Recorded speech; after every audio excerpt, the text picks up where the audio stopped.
Agora sei verdadeiramente que o Senhor enviou o seu anjo e me livrou da mão de Herodes e tudo o que o povo dos judeus esperava.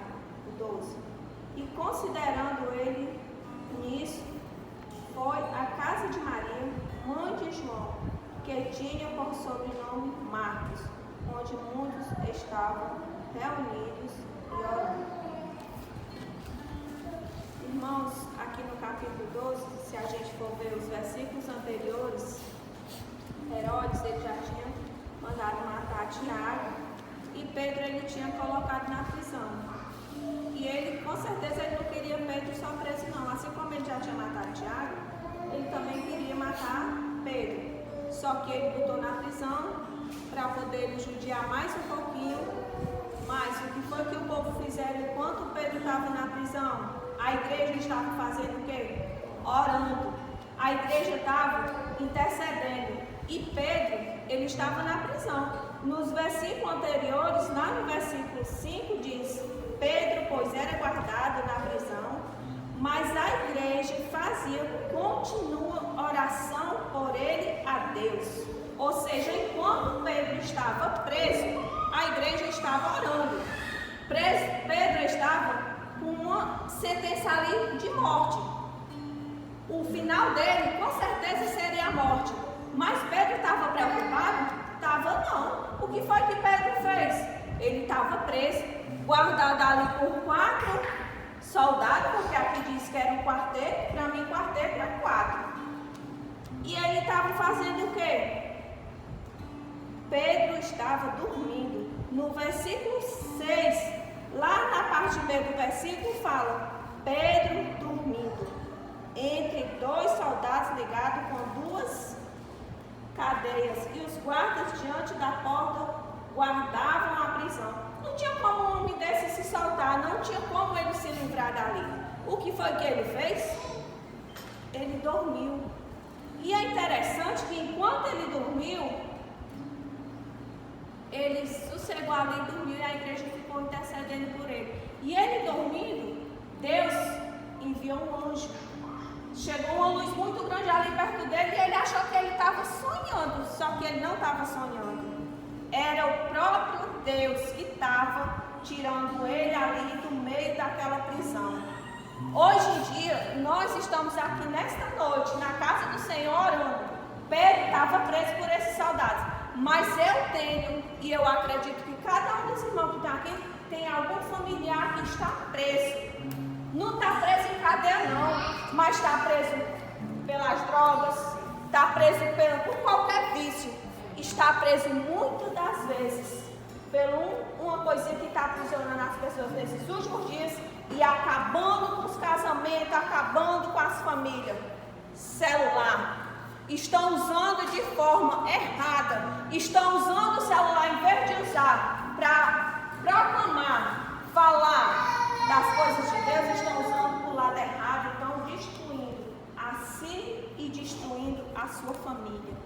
Mas nós que somos chamados pelo Senhor, escolhidos pelo Senhor, estamos aqui nessa noite para nós orar, para nós proclamar, clamar, anunciar a palavra de Deus, porque é só a palavra de Deus que pode livrar eles daquela prisão, a qual eles se encontram nesse momento. Eu não sei qual é a prisão que o teu familiar, que o teu conhecido, que o teu amigo está passando não, mas eu sei os meus. E eu sei que eu, estando em união com meus irmãos, em oração, intercedendo, buscando, orando, eu creio que o Senhor vai livrar eles dessa prisão. Assim como o Senhor enviou aquele anjo para tirar Pedro, e Pedro ele ficou tão atormentado que Pedro achou que ele estava ainda sonhando. Aí quando ele percebeu que ele já tinha passado dos portões, já tinha passado ali, já ia lá na esquina como se estivesse saindo daqui, quando chegasse lá na esquina já drogando ali para chegar no Rainha, ele percebeu que ele estava livre. E é engraçado que quando ele chegou em casa, lá nos outros versículos, quando ele chegou na casa de Maria, mãe de João, que tinha por sobrenome Marcos, onde muitos estavam reunidos e orando. No versículo 13, Pedro bateu na porta.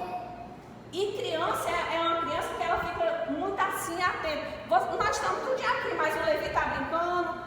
Se tivesse mais menina aqui, ele estava atento ao que estava acontecendo, eles tinham curiosidade. Se eles ouvissem alguma coisa estranha ali, eles iam correr, ia sair daqui, alguma criança ia olhar. Do mesmo jeito que aconteceu nesse dia aqui, quando Pedro voltou, quando aquelas cadeias, Pedro foi livre daquela prisão, quando o anjo tirou Pedro dali, Pedro foi para a casa de Maria. Quando ele chegou lá, ele bateu na porta. Quando ele bateu na porta, uma criança ouviu, chamada Rode, o nome da criança, se eu não me engano.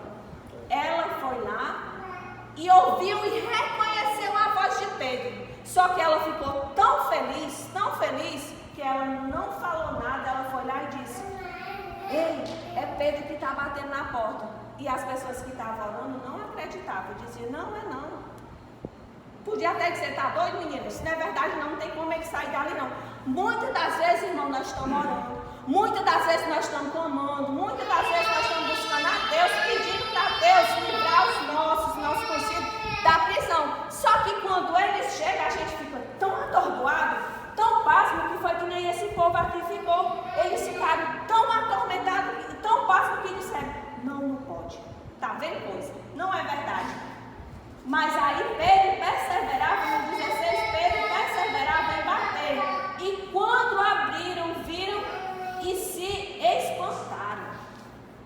Quanto mais nós sair dos nossos lares e vir para a casa do Senhor, com aquele coração quebrantado, com aquela força, com aquele desejo de buscar a Deus, com ousadia, com determinação diante de Deus e dizer: Senhor, não posso nada, eu não tenho nada, eu não consigo nada, eu não posso livrar o meu amigo, o meu familiar daquilo, mas o Senhor pode. É o Senhor quem salva, é o Senhor quem liberta, é o Senhor quem transforma. Cada vez que nós chegar na casa do Senhor e nós pedir isso, Deus vai atender as nossas orações. Por mais que nós sejamos limitados, porque nós somos limitados, nós somos pecadores, nós somos falhos, mas o nosso Deus é um Deus justo, um Deus fiel, um Deus que faz o impossível se tornar possível. E nós estamos aqui nesta noite porque nós acreditamos nesse Deus, nós confiamos nele.